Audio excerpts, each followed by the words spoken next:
Balik lagi sama saya, Salma Ardianti. Di sini saya akan melanjutkan menjelaskan tentang psikologi olahraga, tentang teknik coping dalam aktivitas olahraga.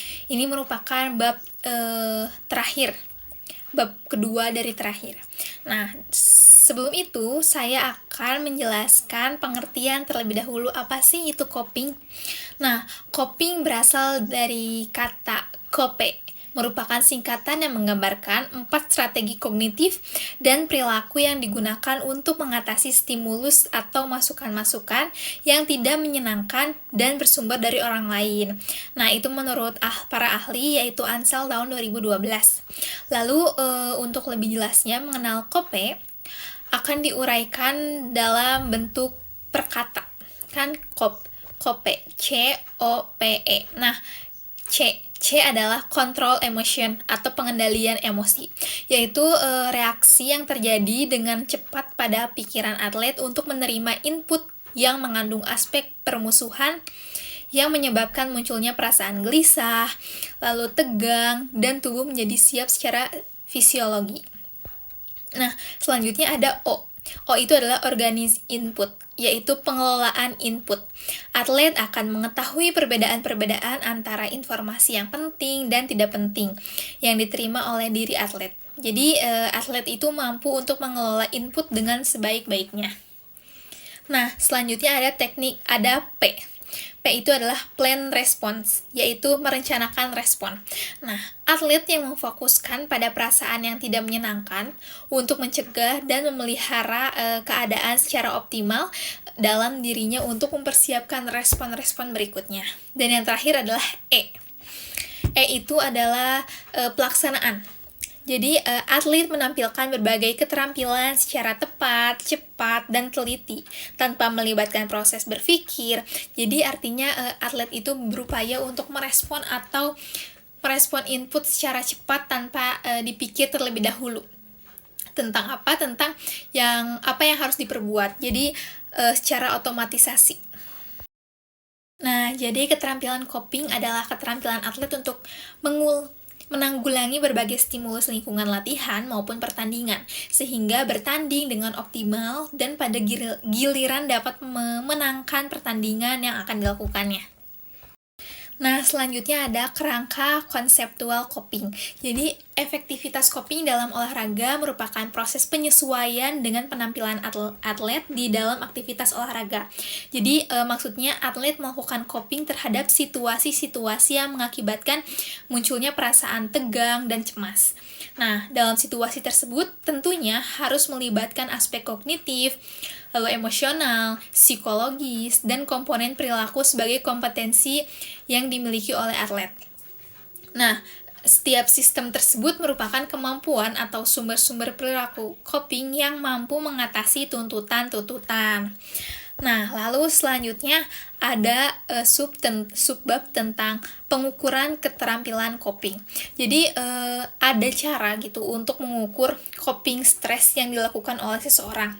Terlebih dahulu, harus ditentukan subjek dan bagaimana subjek tersebut merekonstruksi cara yang digunakan dalam menghadapi situasi yang menyebabkan stres dan menceritakan tentang segala sesuatu yang dipikirkan, dirasakan, dan dilakukan. Nah, berdasarkan kajian konseptual dan dukungan empirik yang telah dilakukan, peneliti Cohen tahun 2016 telah mengembangkan beberapa skala penelitian untuk mengukur coping, antara lain Stress Rating Scale for Student Athlete, bisa disingkat SRSSA, dan Catching Mechanism Stress Rating Scale, bisa disingkat CMSRS. Nah, jadi yang SRSSA itu yang pertama dikembangkan untuk mengidentifikasi perbedaan gejala dan situasi stres.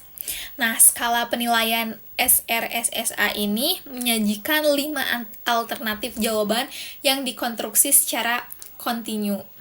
Mulai tidak pernah, lalu kadang-kadang, biasanya, sering, selalu, itu dikemas dalam 140 kurang lebih itu 184 item serta berisi 3 dimensi stres, yaitu psikobiologis, lalu kognitif, dan predisposisi. Nah, adapun CMSRS yang kedua tadi dikonstruksi dengan tujuan untuk mengidentifikasi perbedaan cara coping yang dilakukan seseorang dari peristiwa stres yang terjadi beberapa waktu. Jadi, CMSRS ini terdiri dari 70 item yang berisi 4 dimensi coping yang berfokus pada problem, lalu emotion, dan interpersonal. Lalu yang keempat adalah faulty. Oke, subbab selanjutnya adalah tentang strategi coping yang digunakan oleh atlet. Yang pertama ada evaluasi dan perencanaan strategis. Yang pertama yaitu ada mempelajari lawan. Nah, strategi ini dilakukan oleh atlet dengan tujuan untuk menjaga kekuatan dan kelemahan lawan dari pengalaman-pengalaman yang pernah diketahui sebelumnya. Lalu yang kedua adalah membaca lawan baru. Jadi sebelum atlet bertanding dengan lawan baru, perlu menerapkan tanding dengan cara membaca kekuatan dan kelemahan lawan. Strategi ini penting karena atlet atau pelatih ini dapat menilai lawan baru itu dengan sangat cepat gitu. Nah, lalu yang ketiga ini ada memahami kondisi, yang dimana atlet belajar untuk memahami kondisi lingkungan dan berusaha untuk menyesuaikan dirinya dengan kondisi lapangan untuk menerima berbagai tuntutan dalam pertandingan. Nah, yang terakhir ada strategi psikologis proaktif, yang dimana strategi psikologis proaktif ini merupakan strategi coping yang ditunjukkan untuk membangun kepercayaan diri dan memelihara konsentrasi secara proaktif, membangun kepercayaan, mempertahankan konsentrasi. Baik, sekian penjelasan dari saya. Sampai ketemu di bab selanjutnya. Dadah!